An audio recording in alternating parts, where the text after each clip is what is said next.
Example 22.1. For a right angled triangle A, right angled at C, tan A equal to 1, find the value of cos B. उदाहरण 22.15. यदि शीर्ष C पर समकोण त्रिभुज ABC tan A is equal to 1 है तो cos B का मान ज्ञात कीजिए। अब देखिए क्या गिवन है हम लोगों को, tan A equal to 1 given है, और वैल्यू किसका निकालने को कहा गया है, cos B का। अब देखिए यहाँ तो एंगल भी चेंज हो रहा है, यहाँ पर tan A की वैल्यू गिवन लेकिन cos B की वैल्यू पूछी, तो एंगल क्या है, चेंज है ना। तो इसका मतलब है कि पहले जो हम लोग इस तरह का डायग्राम बना के क्या करना होगा, ए सारे एंगल के हिसाब से हमें क्या निकालना होगा, HP निकालना होगा। तभी चलिए सबसे पहले क्या करेंगे, डायग्राम बना लेते हैं। कहा गया है राइट एंगल ट्रायंगल ABC, पहला तो हम लोग एक राइट एंगल ट्रायंगल बनाएंगे। अब for a right angle triangle ABC right angle at C, यदि सिर्फ C पर समकोण, तो ये जो हमने यहाँ पर राइट एंगल बनाया है 90 डिग्री समकोण C का नेम दिया गया है C। अब अगर हम लोग इसको A माने और इसको B माने तो क्या होगा, और क्या क्वेश्चन में गिवन है, tan A is equal to 1 दिया, ठीक है, गिवन है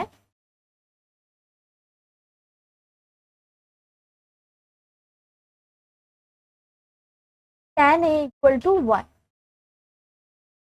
तो अब देखिए tan A हमें पता है क्या होता है, C बाई B होता है ना, जो कि इक्वल टू 1 है। तो इस तरह का सम हम लोग कैसे करते थे, इक्वल टू K करके क्या करेंगे, सेट करते थे, राइट। अब देखिए सबसे पहला तो tan A दिया हुआ है, तो मतलब किस एंगल का बात हो रहा है, इस एंगल के रेफरेंस में किया गया है। तो ये जो हमारा एंगल है A के लिए हमारा बेस क्या है, AC, राइट। तो हम लोग क्या लिखेंगे, tan A equal to P, perpendicular हमारा इस डायग्राम के हिसाब से क्या है, अगर A हमारा एंगल है, ये देखिए अगर A हमारा एंगल है तो हमारा बेस होगा AC और परपेंडिकुलर क्या होगा, BC। तो परपेंडिकुलर क्या है, परपेंडिकुलर की जगह हम लोग लिखेंगे, और बेस है AC, इसका वैल्यू दिया गया है 1/1 इजी, कुछ नहीं यानी कि बाई 1 ले लेंगे, इक्वल टू K हमने यहाँ पर लेट किया, क्योंकि क्वेश्चन में हमसे पूछा गया है cos B, ठीक है, क्वेश्चन में पूछा गया है cos B, मतलब कि B के हिसाब से हमें cos की वैल्यू निकालनी है B एंगल के हिसाब से। तो सिंपल है, अगर हमारे पास जो tan A है उसके हेल्प से हम लोग अगर ये तीनों, ये जो हमारा ट्रायंगल हमने बनाया है, अगर AC, BC और AB तीनों की वैल्यू अगर हमारे पास आ जाती है तो cos B क्या, अगर कोई भी ट्रिगोनोमेट्रिक रेशियो का वैल्यू हमें निकालने को कहा जाएगा तो किसी का भी हम लोग निकाल सकते हैं। तो मोस्ट इंपॉर्टेंट थिंग क्या है कि इस ट्रायंगल का तीनों तरफ, तीनों साइड्स का जो वैल्यू है वो हमें निकाल लेना। तो ये तो हमारे पास आया BC equal to 1 and AC equal to 1। तो BC और AC तो हमारे पास आ गया है, लेकिन AB निकालना है। अच्छा 1 नहीं, एक्चुअली यहाँ पर K होगा, इज इक्वल टू K माना है ना, तो 1 इंटू K जब हम लोग करेंगे, 1 इंटू K विल कम क्या, K, ये भी 1 इंटू K करेंगे तो क्या आएगा, K आएगा। और AB जो है वो हमें फाइंड आउट करना है, अगर AB आ जाएगा तो मतलब इस ट्रायंगल का तीनों साइड्स का वैल्यू हमारे पास आ जाएगा, और उसके हेल्प से हम लोग cos B का वैल्यू इजीली निकाल सकते हैं, ठीक है। तो कैसे निकालते हैं हम लोग, using Pythagoras theorem, using Pythagoras theorem.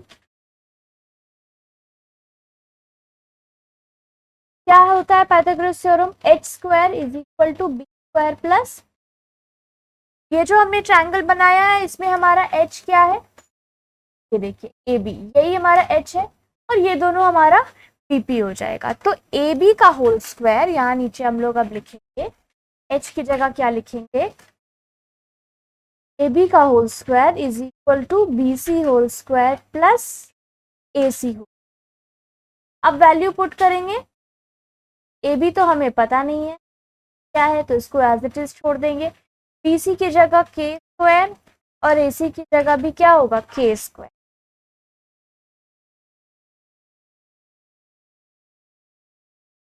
ठीक है,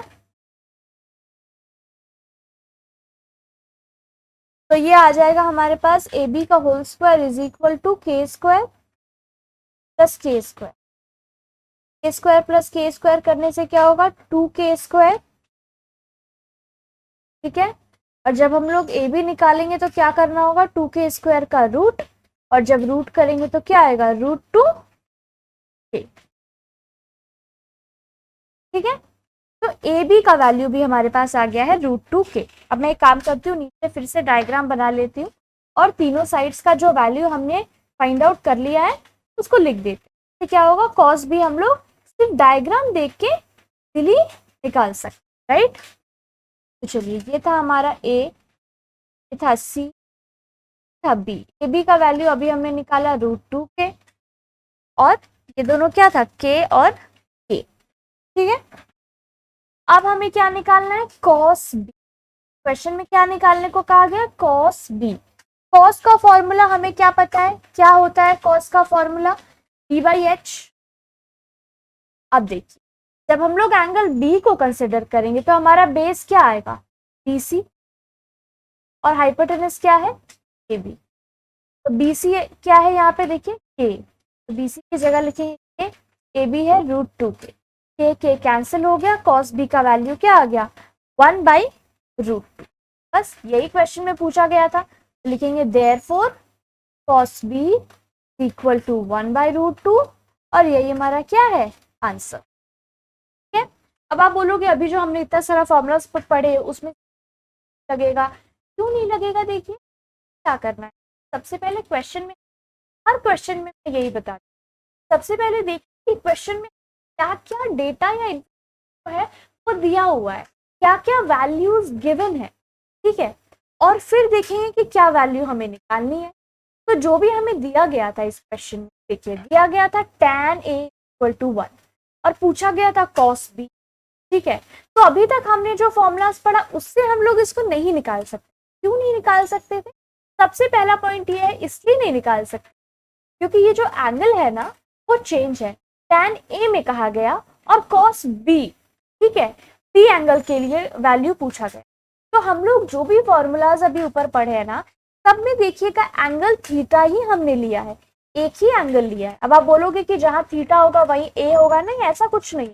अगर आपसे tan A दिया रहता, ठीक है, और cos A पूछा जाता या sin A पूछा जाता, ठीक है, अगर सेम एंगल में पूछा जाता तब हम लोग उन सब फॉर्मूलाज में जाते और फिर देखते कि क्या रिलेशन हो रहा है, फिर हम लोग उसको फाइंड आउट करते। ठीक है, जो एक एंगल हो तो सेम एंगल में ही आपको डेटा गिवन रहना चाहिए और सेम एंगल में आपसे पूछा जाना चाहिए, तभी आप वो सारे फॉर्मूलाज को अप्लाई कर सकते। बट यहाँ पर क्या था, tan A में गिवन था आपको वैल्यू और cos B में पूछा गया, तो उसका एक ही सोल्यूशन है कि आपको इस तरह से डायग्राम बना के साइड का वैल्यू निकाल के फिर जो हमने PBH वाला फॉर्मूला पढ़ा है उससे पुट करके आपको इस तरह से आंसर निकालना हो।